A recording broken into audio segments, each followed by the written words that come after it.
اب 15ویں صدی میں ہم ہیں۔ اب ایک بات میں کہہ رہا ہوں اور وہ میری ذاتی رائے ہے، گمان، اندازہ، اس میں مجھ سے اختلاف کرنے کا ہر ایک کو حق ہے۔ میرے نزدیک 15ویں صدی ہجری اب مجدد کامل الامام المہدی سلسلہ تجدید خلافت کی آخری کڑی کے ظہور کا وقت ہے۔ اس میں مجھے ایک تو قرآن مجید سے اشارہ ملا ہے، اشارہ ہے، میں اسے تفسیر نہیں کہتا۔ میرے نزدیک قرآن مجید میں چند آیتیں سورہ مدثر کی اور چند آیتیں سورہ انشقاق کی بڑی عجیب ہے۔ سورہ مدثر کی آیات میں حضور کی آمد کا نقشہ کھینچا گیا ہے، کلا والقمر واللیل اذ ادبر والصبح اذا اسفر انہا لإحدی الکبر نذیرا للبشر لمن شاء منکم ان یتقدم او یتأخر۔ نہیں، قسم ہے چاند کی، کلا والقمر واللیل اذ ادبر، اور رات کی جبکہ وہ پیٹھ موڑ لے جانے لگے اور صبح کی جبکہ وہ روشن ہو جائے۔ حضور سے پہلے 600 برس ایسے گزرے ہیں دنیا میں کہ نبوت کا سورج نہیں تھا، بس چاند جیسے مستعار روشنی چاند کی ہوتی ہے، تو سابقہ انبیاء کی مستعار روشنی تو کوئی دنیا میں تھی، دھندلی دھندلی جیسی چاند کی ہوتی ہے، لیکن وہ سورج نہیں تھا۔ لیکن اب وہ رات ختم ہو رہی ہے، واللیل اذ ادبر، جا رہی ہے محمد صلی اللہ علیہ وسلم کا سورج، یہ شمس نبوت و رسالت طلوع ہو گیا۔ والصبح اذا اسفر انہا لإحدی الکبر، بہت بڑی باتوں میں سے ایک بات ہے جو ہوئی ہے، وہ معمولی واقعہ نہیں ہے، احدی الکبر، یہ تاریخ انسانی کے عظیم ترین واقعات میں سے ہے بعثت محمدی، نذیرا للبشر، پوری نوع انسانی کے لیے نذیر بن کر آئے۔ یہ تو ہے حضور کا معاملہ، لیکن اب جو معاملہ ہونا ہے دوبارہ، اس لیے کہ خلافت علی منہاج النبوت دوبارہ اب قائم ہوگی انشاءاللہ۔ حضور کے بعد میں آپ کو بتا چکا ہوں، خلافت راشدہ ختم ہونے کے بعد سے زوال زوال زوال زوال زوال زوال زوال زوال زوال، تھوڑا سا 2.5 سال کا 2 سال کا وقفہ آیا ہے حضرت عمر بن عبدالعزیز کا، ورنہ زوال زوال زوال زوال زوال۔ اگرچہ اس زوال کو 1000 سال لگے ہیں، یہ عمارت جو محمد نے بنائی تھی ایک دن میں نہیں گر گئی صلی اللہ علیہ وسلم، کھنڈر بتا رہے ہیں عمارت عظیم تھی، 1000 سال کے بعد پھر یورپ کے سیلاب نے آ کر اس کو گرایا ہے اور ختم کیا ہے، ورنہ 1000 سال تک سطوت و شوکت کے ساتھ امت مسلمہ تو موجود رہی ہے، چاہے اسلام جو ہے وہ حکومت کی سطح پر موجود نہیں تھا۔ بہرحال اب جو اس کا دور آیا ہے دوبارہ خلافت علی منہاج النبوہ کا دور، اس کا نقشہ سورہ انشقاق میں کھینچا گیا ہے۔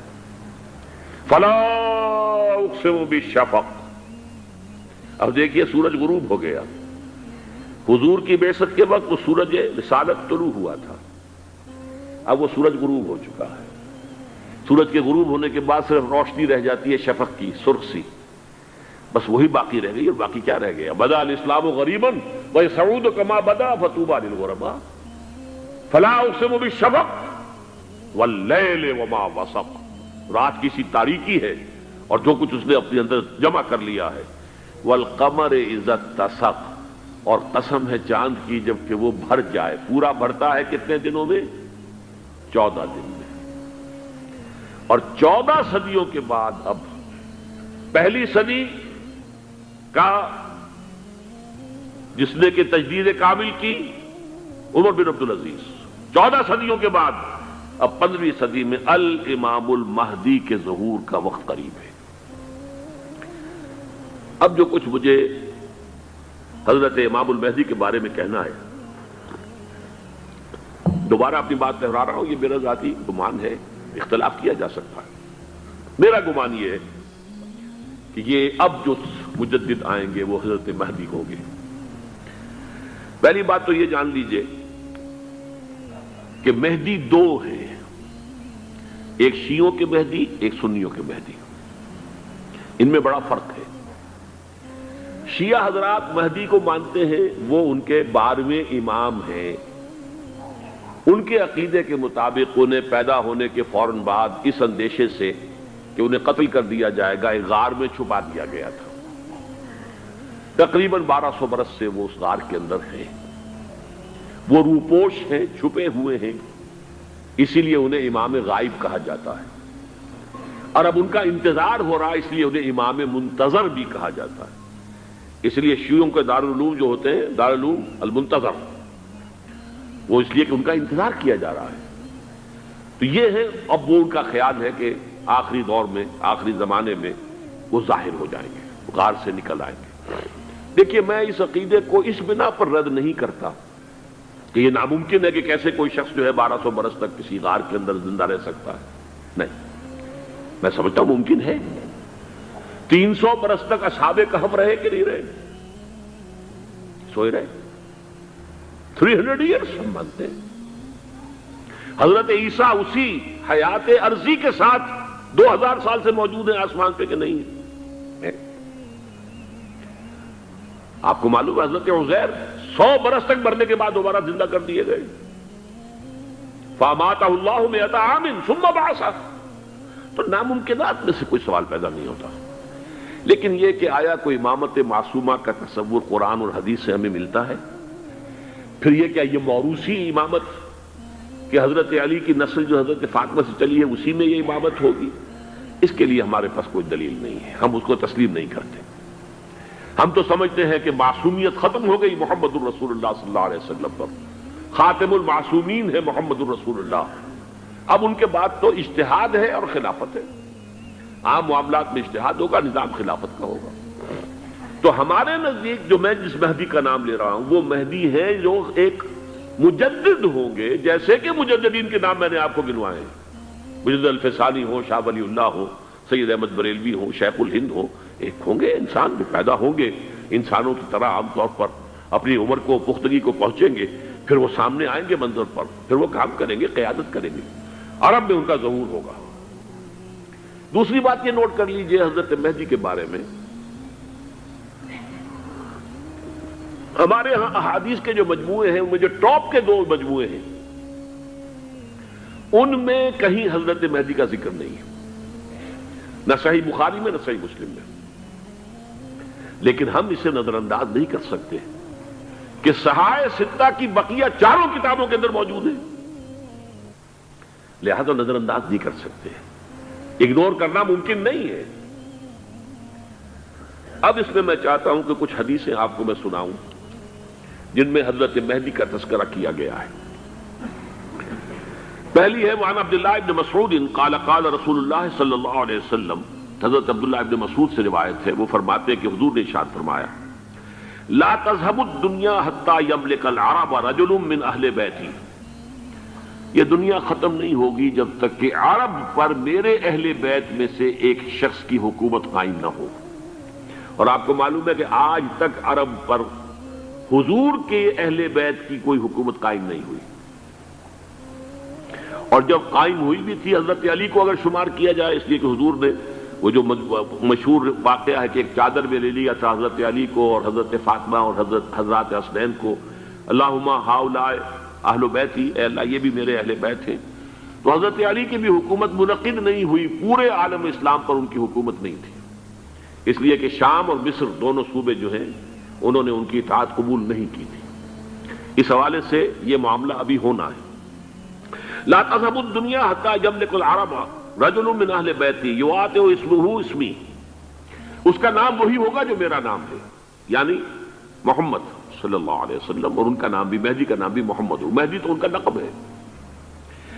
یہ ترمذی میں بھی ہے، ابو داؤد میں بھی ہے، سنن ابی داؤد، جامع ترمذی، بلکہ ابو داؤد میں ایک اور روایت ہے، قال، حضور نے فرمایا لو لم يبقى من الدنيا الا يوم، اگر دنیا کی زندگی میں سے کچھ بھی نہ بچے سوائے ایک دن کے، لطول اللہ تعالی ذلك اليوم، تو اللہ تعالیٰ اس دن کو لمبا کر دے گا، حتی یبعث فیہ رجلا منی، یہاں تک کہ میرے خاندان میں سے ایک شخص کو اٹھائے گا، من اہل بیتی، میرے اہل بیت میں سے، یواطئ اسمہ اسمی و اسم ابی ہے اسم ابی، جس کا نام میرے نام پر ہوگا، جس کے والد کا نام میرے والد کے نام پر ہوگا، محمد ابن عبداللہ ان کا نام ہوگا، اور وہ یملأ الارض قسطا وعدلا کما ملئت ظلما وجورا، وہ سرزمین عرب کو عدل اور انصاف سے اسی طرح بھر دیں گے جیسے کہ وہ ظلم اور زیادتی سے بھر چکی ہوگی۔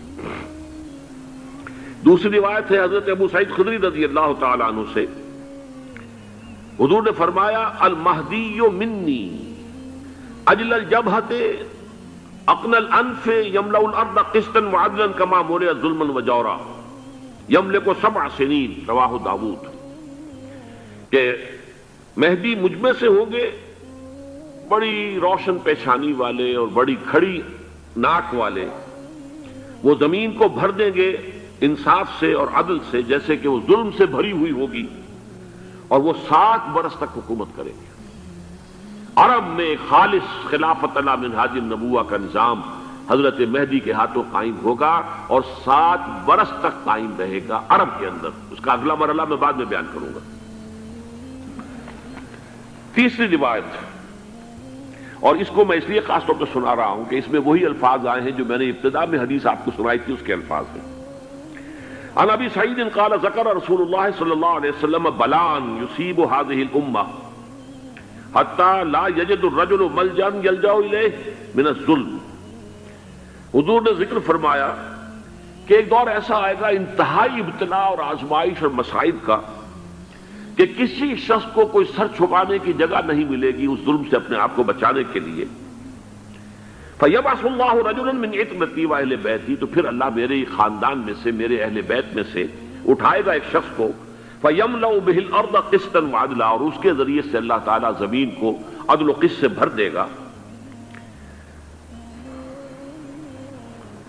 يَرْضَى عَنْهُ سَاكِنُ السَّمَاءِ، یہ وہی الفاظ آ گئے، اب اس سے پھر راضی ہو جائیں گے آسمانوں میں رہنے والے بھی، وَسَاكِنُ الْأَرْضِ، اور زمین میں رہنے والے بھی۔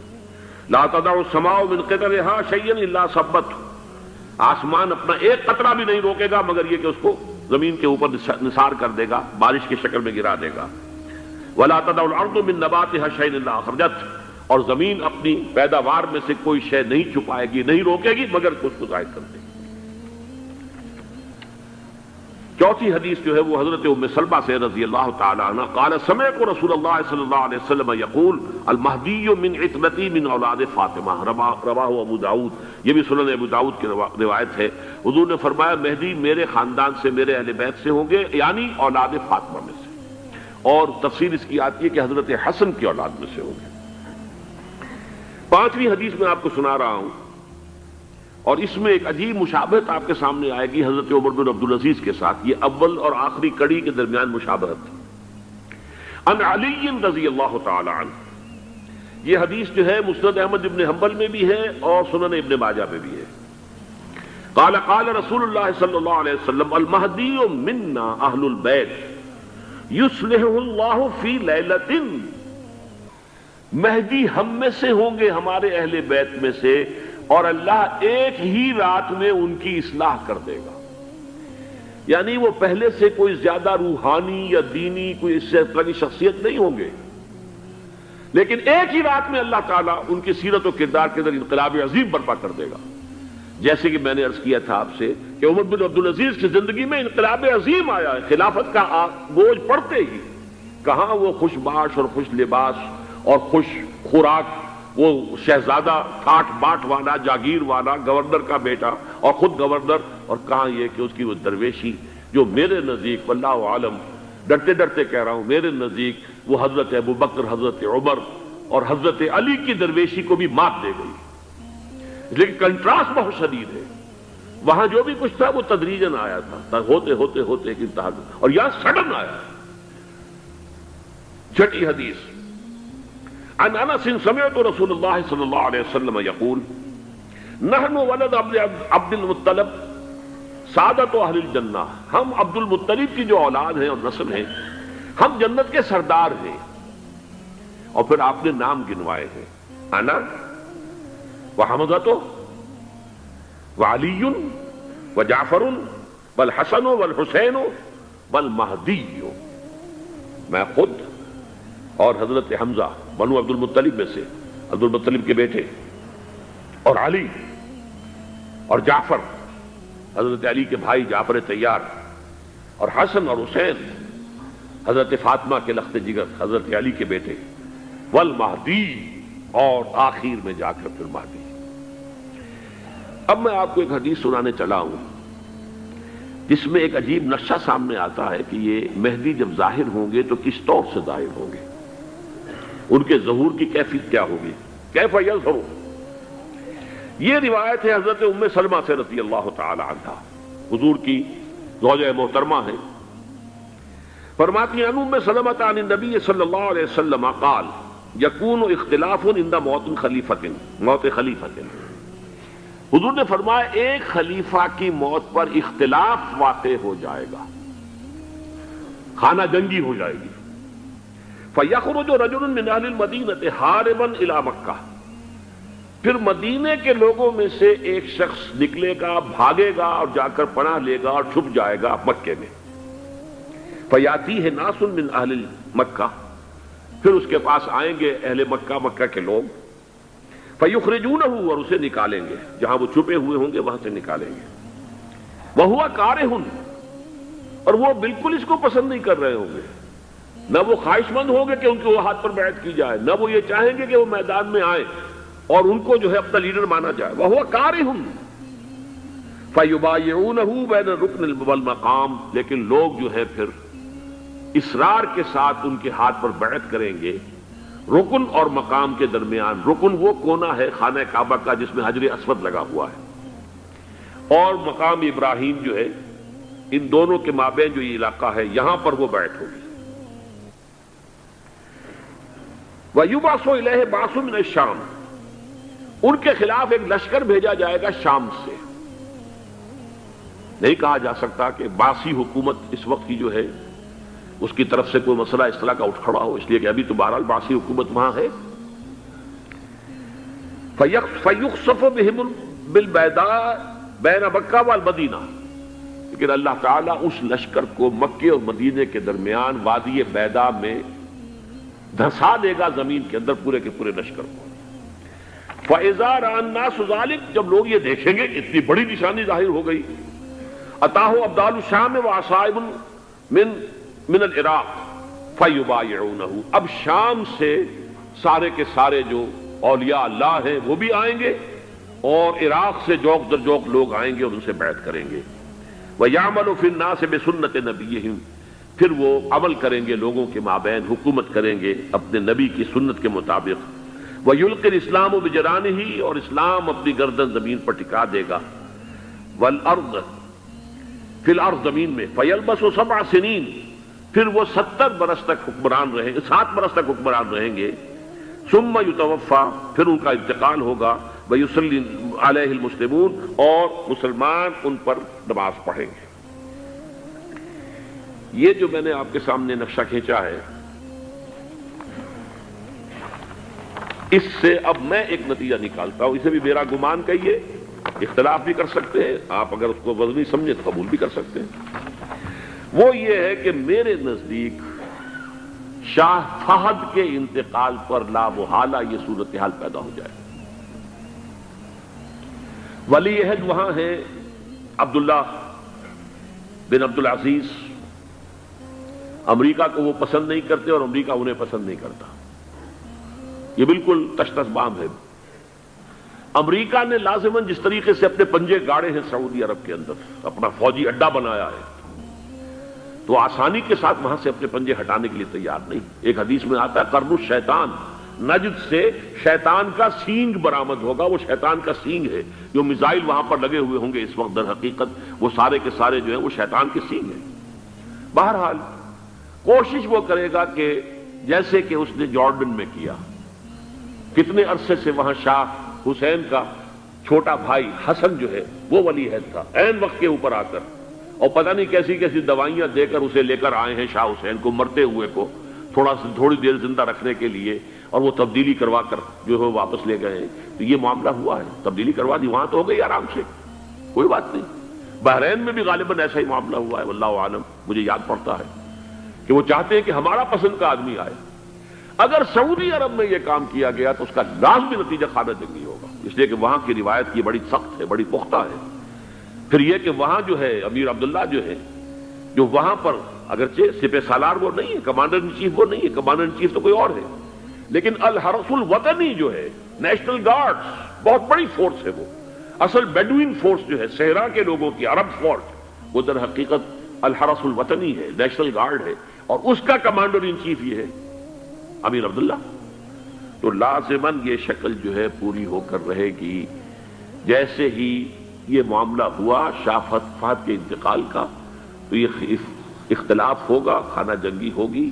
پھر کوئی اللہ کا بندہ جو ہوگا، میرے نزدیک، میں آج سے کوئی 6-7 سال پہلے سالانہ اجتماع تھا تنظیم اسلامی کا راولپنڈی میں، میں نے اس وقت وہاں کہا تھا، اس سے ذرا اخبارات میں بھی کچھ وہ کنٹروورسی آئی تھی کہ میرے نزدیک امام مہدی پیدا ہو چکے ہیں، ان کے ظہور کا وقت قریب ہے.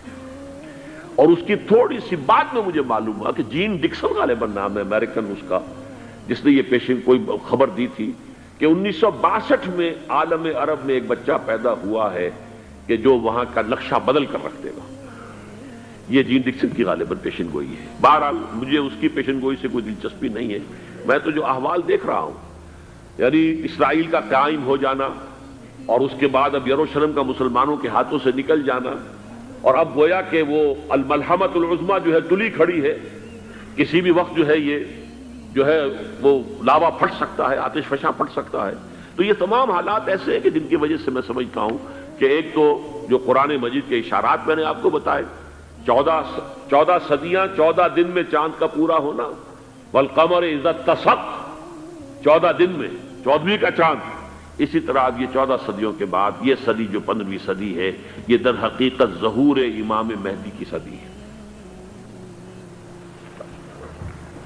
لیکن یہ کہ امام مہدی کی حکومت قائم کرنے کے لیے کون لوگ آئیں گے؟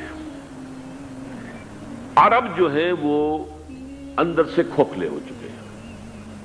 عیاشی نے، دولت نے، پیسے نے، دولت، پیسہ، عیاشی، اس کی وجہ سے کھوکھلے ہو چکے ہیں. یہاں میں آپ کو 2 حدیثیں سنانا چاہتا ہوں.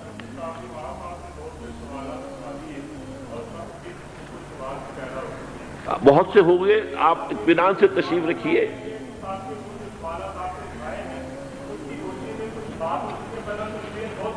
بہت ہوگی، بات ہوگی، آپ اس طرح صبر سے سن لیجئے. میں اب تقریباً اپنی گفتگو کے اختتام تک پہنچ رہا ہوں.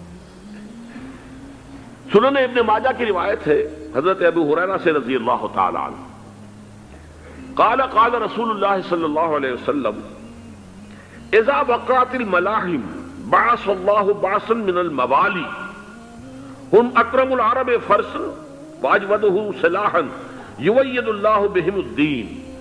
رواہ ابن ماجہ عن ابی ہریرہ رضی اللہ تعالی عنہ. جب ملاحم کا دور شروع ہوگا تو اللہ تعالیٰ اٹھائے گا ایک لشکر یا لشکروں پر لشکر موالی میں سے. موالی کون ہے؟ عربوں نے جب فتح کیا تھا اس پورے علاقے کو خلافت راشدہ کے دوران، اور پھر وہ لوگ جو ہے، ایک رائے تو یہ تھی کہ انہیں غلام بنایا جائے سارے آبادیوں کو، لیکن یہ کہ حضرت عمر کا اجتہاد تھا اس کے مطابق کہ ان کو غلام نہیں بنایا گیا، تو وہ موالی کی حیثیت رکھتے ہیں. عربوں میں دم نہیں ہے، موالی میں سے لشکر اٹھیں گے کہ جو در حقیقت حضرت مہدی کی حکومت کو قائم کریں گے. دوسری حدیث سنیے عن عبداللہ ابن الحارث رضی اللہ تعالی عنہ، اور یہ ابن ماجہ کی روایت ہے. قال قال رسول اللہ صلی اللہ علیہ وسلم یخرج ناس من المشرق فیوقعون للمہدی یعنی سلطانی. لشکر نکلیں گے، لوگ آئیں گے مشرق سے، اور وہ حضرت مہدی کی حکومت کو جمائیں گے اور قائم کریں گے. اب ذرا نوٹ کیجئے کہ جزیرہ نماء عرب کے مشرق میں کون سے ملک ہیں؟ 3: ایران، افغانستان، پاکستان. یہ 3 سالڈ مسلم ممالک، مسلم آبادی اکثریت. ویسے تو یہ کہ آگے ہندوستان میں 20 کروڑ مسلمان ہیں، لیکن وہ 20 کروڑ جو ہے وہ تو 80 کروڑ کے اندر تحلیل ہو جاتے ہیں غیر مسلموں میں. لیکن یہاں جو معاملہ ہے یہ خالص اکثریت کے. ان میں سے ایران کا معاملہ جہاں تک ہے، نمبر 1 یہ کہ وہ شیعہ عقائد کے حصار میں بند ہے، اس سے ادھر ادھر ہونا اس کے لیے ممکن نہیں. حدیث میں یہ بھی آتا کہ اصفہان سے 70,000 یہودی دجال کا ساتھ دیں گے. لیکن بہرحال خراسان ایک صوبہ ہے افغانستان کا اس وقت بھی شمال مشرقی کونے میں، مجھے امید ہے وہاں سے خیر کی، کیونکہ خراسان کا لفظ وہاں پہ شامل ہے. اور حضور کی حدیث میں بعد میں آپ کو سناؤں گا کہ خراسان سے فوجیں چلیں گی جو یروشلم کو دوبارہ حاصل کریں گی، فتح کریں گی. جیسے پہلے یروشلم کھویا عربوں نے تھا، دوبارہ حاصل کیا تھا کرد نے، کرد خون، صلاح الدین ایوبی رحمت اللہ علیہ. ایسے اب پھر عربوں نے کھویا ہے، لیکن لینے والے خراسان سے لشکر آئیں گے. یخرج من خراسان رایات سود لا یردھا شیء حتی تنصب بإیلیا. خراسان کے علاقے سے کالے علم لے کر لشکر چلیں گے جن کے رخ کو کوئی موڑ نہیں سکے گا جب تک کہ وہ جا کر یروشلم میں نصب نہ ہو جائے. اس کے بعد نام آتا ہے پاکستان کا. یہ ہے میری اور آپ کی داستان، اور یہ ہے سبب جس کی وجہ سے کہ میں آپ سے یہ گفتگو کر رہا ہوں. اصل میں تو کس لیے؟ محض ایک علمی استفادہ، محض اپنی بات آراء کو ظاہر کرنے کا شوق نہیں، بلکہ یہ کہ اپنی ذمہ داری ہم پہچانیں کہ ہم کس مقام پر کھڑے ہیں. دیکھیے، اس پاکستان کے بارے میں یا ہندوستان کے بارے میں علامہ اقبال نے کہا تھا اپنے ترانہ ملی میں، میرے عرب کو آئی ٹھنڈی ہوا جہاں سے، میرا وطن وہی ہے، میرا وطن وہی ہے. اور مجھے بتایا گیا کہ سنن ابی داؤد میں یہ روایت موجود ہے کہ حضور نے فرمایا کہ ہندوستان کی طرف سے مجھے ٹھنڈی ہوا آتی، اگرچہ مجھے وہ حدیث ابھی نہیں ملی ہے، لیکن حزب التحریر کا ایک کارڈ مجھے ملا تھا، تو اس میں اس حدیث کا اور اس میں ابو داؤد کا روایت کا حوالہ موجود تھا. لیکن میں جو چیز آپ کو بتا چکا ہوں وہ یہ کہ الف ثانی کا پورا تجدیدی کارنامہ اس ہندوستان کی سرزمین میں ہوا. مجدد الف ثانی شیخ احمد سرندی، شاہ ولی اللہ دہلوی، سید احمد بریلوی، وہ تو ہمارے پاکستان میں آ کر جو ہے ان کا خون جذب ہوا ارض پاکستان میں. پھر شیخ الہند مولانا محمود حسن. تحریک خلافت چلی تو صرف ہندوستان میں چلی اور کہیں نہیں چلی. آزادی کی تحریک چلی پوری دنیا میں، وہ نیشنلزم کی بنیاد پر چلی، ملے نیشنلزم، عرب نیشنلزم، ترک نیشنلزم. ہمارے ہاں چلی تو اسلام کے نام پر پاکستان کا مطلب کیا؟ لا الہ الا اللہ. پھر پاکستان قائم ہوا معجزے کے طور پر، بلکہ نازل ہوا ہے لیلۃ القدر میں. انا انزلناہ فی لیلۃ القدر، جیسے قرآن نازل ہوا لیلۃ القدر میں، یہ پاکستان بھی نازل ہوا لیلۃ القدر میں. اس کا برقرار رہنا ابھی تک معجزہ ہے. ہندو یہ سمجھتا تھا، کانگریس سمجھتی تھی کہ جھٹپٹ ختم ہو جائے گا. پھر یہ کہ اس کا قرارداد مقاصد کا پاس ہو جانا، مزید بھی اور اضافی دفعات دستور میں آ جانا، اب کمرشل انٹرسٹ کو ربا قرار دے کر حرام قرار دینا، یہ سارے لینڈ مارکس ہیں کہ جو اشارہ کر رہے ہیں کسی چیز کی طرف، معاملہ کدھر جا رہا ہے. پھر یہ کہ یہ جو 14ویں صدی کے مجدد تھے شیخ الہند، اس کے بعد سے کچھ ایسی شخصیتیں عظیم پیدا ہوئی ہیں ہند میں جن کو میں سمجھتا ہوں کہ 14ویں صدی کے مجدد اور 15ویں صدی کے مجدد کے درمیان، یہ 15ویں صدی کے مجدد کی راہ کو سیدھا کرنے والے، جیسے کہ حضرت یحییٰ نے کہا تھا میں تو آنے والے کا راستہ سیدھا کر رہا ہوں حضرت عیسیٰ کے لیے، ایسے ہی 15ویں صدی کے لیے امام مہدی کے لیے راستہ صاف کرنے والے سب سے پہلے علامہ اقبال، جنہوں نے اسلام کا تصور دین کی حیثیت سے دوبارہ زندہ کیا ہے، ورنہ اسلام ایک مذہب کی شکل اختیار کر چکا تھا. پھر مولانا مودودی، مولانا ابوالکلام آزاد حکومت الہیہ کے نعرے کے ساتھ میدان میں آئے. یہ اقبال نے جو تصور پیش کیا تھا اس پر عملی جد و جہد کے لیے حزب اللہ قائم ہوئی.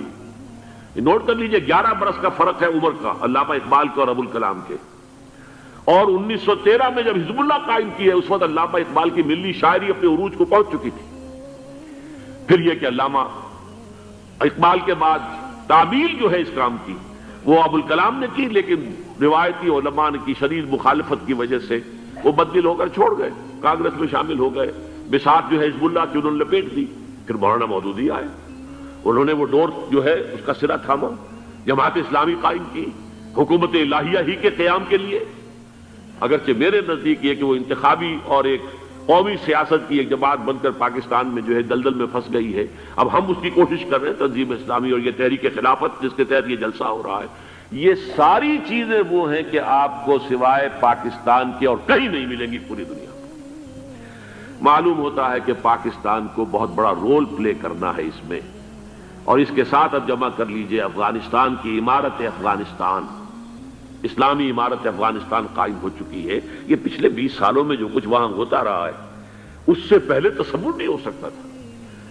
کابل جو ہے وہ تو جیسے پیرس کا تمدن تھا ویسے کابل کا تھا، وہی لباس، وہی سکرٹس. یہاں جب آئے تھے شاہ ظاہر شاہ سرکاری دورے پر تو ان کی جو ملکہ صاحبہ تھی ان کے ساتھ وہ سکرٹ میں ملبوس تھی. کابل جو ہے وہ بالکل ایک پیرس کی طرح کا شہر تھا. آج کابل جو ہے جا کر دیکھیے، علامہ اقبال کے فرزند بھی دیکھ کر آئے ہیں، تو اگرچہ وہ خود میں سمجھتا ہوں کہ خاصے انہیں آپ لبرل کہیں، آزاد خیال کہیں، لیکن اس درجے متاثر ہو کر آئے تھے کہ انہوں نے یہ کہا افغانستان میں جو میں نے حالات دیکھے ہیں کہ اگر 2-4 اور مسلمان ملکوں کے اندر یہ نظام قائم ہو جائے تو پوری دنیا مسلمان ہو جائے گی۔ یہ سب کچھ کیسے ہو رہا ہے؟ یہ آنے والے دور کی جھلکیاں ہیں۔ Coming events are casting their shadows before. یہ سب بتا رہے ہیں کہ پاکستان افغانستان کو مل کر اس میں کوئی عظیم رول پلے کرنا ہے۔ اور اس کے ضمن میں اب میں علامہ اقبال کے بارے میں آخری بات کہہ رہا ہوں۔ علامہ اقبال کے بارے میں عام یہ خیال ہے، انہوں نے اپنے خطبات میں مہدی کا اور نزول مسیح کا، حالانکہ میں کل پڑھ رہا تھا مولانا سید احمد اکبر آبادی رحمۃ اللہ علیہ کا ایک مقالہ ان کا کہ علامہ اقبال نے ابن خلدون کے بارے میں یہ کہا ہے کہ مہدی کا اور نزول عیسیٰ کا دونوں کا انہوں نے انکار کیا ہے، حالانکہ ابن خلدون نے نزول عیسیٰ کا انکار نہیں کیا، صرف مہدی کا انکار کیا ہے۔ بہرحال علامہ اقبال نے خطبات میں انکار کیا ہے، لیکن یہ کہ اپنی شاعری کے اندر میں چیلنج کرتا ہوں کسی بڑے سے بڑے اقبال شناس کو، ان کا یہ شعر ذرا سنیے: خضر وقت از خلوت دشت حجاز آید بروں، کارواں زی وادی دور و دراز آید بروں۔ خضر وقت، امام وقت، رہنمائے وقت، قائد وقت، خلوت دشت حجاز، حجاز کی صحرا کی کسی خلوت گزینی سے نکل کر باہر آئیں گے۔ میں حیران ہوتا ہوں علامہ کے اس فکر پر اور اس مصرے پر۔ یہاں انہوں نے شیعہ اور سنی دونوں کے کانسیپٹ جمع کر دیے۔ شیعہ کا کانسیپٹ یہی چھپے ہوئے کسی غار میں وہاں سے برآمد ہوں گے، اور ہمارا کانسیپٹ میں ام سلمہ رضی اللہ تعالیٰ عنہ کی حدیث سنا چکا، چھپے ہوئے ہوں گے وہ وہاں پر، مدینے سے نکل کر آ کر مکے میں چھپ جائیں گے۔ اس خانہ جنگی کی حالت میں لوگ ان کی طرف دیکھ رہے ہوں گے، سوچتے ہوں گے انہیں میدان میں آنا چاہیے، کوئی پارٹ پلے کرنا چاہیے، امت کی رہنمائی کرنی چاہیے، لیکن وہ چھپیں گے، وہ کارے ہوں گے، وہ اس ذمہ داری کو قبول نہیں کرنا چاہیں گے، جا کے چھپ جائیں گے مکے میں، وہاں سے مکے والے انہیں نکالیں گے، اور وہ کارے ہوں گے، انہیں بالکل یہ پسند نہیں ہوگا کہ یہ ذمہ داری اٹھائیں۔ تو خضر وقت از خلوت دشت حجاز آید بروں، کارواں زی وادی دور و دراز آید بروں۔ کارواں جو چلے گا ان کی مدد کے لیے اس وادی دور و دراز، اس عظیم وادی دور و دراز، یہ وادی سندھ ہے۔ وادی سندھ جو ہے ہم سمجھتے ہیں کہ صرف یہ پاکستان اور پنجاب جو ہے یہ اس میں شامل ہے، سندھ اور پنجاب نہیں، افغانستان کا پورا مشرقی علاقہ اس میں شامل ہے۔ جیسے دریائے جیلم سندھ میں جا رہا ہے، جیسے دریائے گلگت سندھ میں آ کر ملتا ہے، جیسے دریائے چناب اور راوی اور جیلم اور یہ سب جا رہے ہیں اور آ رہے ہیں، اسی طرح دریائے کابل کہاں سے آ رہا ہے، دریائے گومل کہاں سے آ رہا ہے، ٹوچی کہاں سے آ رہا ہے، یہ سارا جو ہے ڈرین جو ہو رہا ہے، ایسٹرن جو ہے پارٹ آف افغانستان، یہ سب وادی ہے۔ اس وادی کے یہ دو حصے ہیں، ایک حصہ جو ہے یہ ادھر پاکستان میں ہے، اور اسی وادی کا دوسرا حصہ جو ہے وہ افغانستان میں ہے۔ کارواں زی وادی دور و دراز آیت بروں، کارواں چلے گا یہاں سے، یخرج الناس من المشرق یؤتون للمہدی، یعنی سلطان ہی مشرق سے فوجیں چلیں گی کہ جو مہدی کی حکومت قائم کریں گی، اور یخرج من خراسان رایات و سود، اور خراسان سے سیاہ پرچم چلیں گے کہ جن کا رخ کوئی موڑ نہیں سکے گا، حتیٰ تنصب بیلیا، یہاں تک کہ وہ جا کر یروشلم کے اندر نصب ہو جائیں گے۔ حضرات، میں ایک میری گفتگو کا حصہ باقی تھا لیکن میں اسے چھوڑ رہا ہوں، اس لیے کہ گلوبلائزیشن جو اس کی ہوگی، جو خلافت علی منہاج النبوہ کی تجرید کامل حضرت مہدی کے ہاتھوں عرب میں ہوگی، اس سے پہلے اس کے لیے محنت، کوشش، جد و جہد پاکستان اور افغانستان میں ہو چکی ہوگی جو اسے سپورٹ کرے گی اور وہاں جا کر حکومت قائم کرے گی۔ اس کے بعد گلوبلائزیشن کا جو مرحلہ اس کا ہے وہ حضرت مہدی کے ہاتھوں نہیں ہے، وہ حضرت عیسیٰ ابن مریم ان کے نزول کے بعد ہے، جن کے نزول کے بعد دجال کا خاتمہ ہوگا اور یہودیوں کا استحصال ہوگا، مسلمانوں پر بھی بڑی تکالیف عربوں پر آئیں گی، شدائد آئیں گے، لیکن یہ وہ میں حصہ جو اپنی گفتگو کا آج چھوڑ رہا ہوں اس لیے کہ میں دیکھ رہا ہوں کہ بعض حضرات کا صبر کا پیمانہ اب لبریز ہو رہا ہے، تو میں اس حصے کو پھر ملتوی رکھتا ہوں کسی دوسری محفل اور کسی دوسری مجلس اور نشست پر۔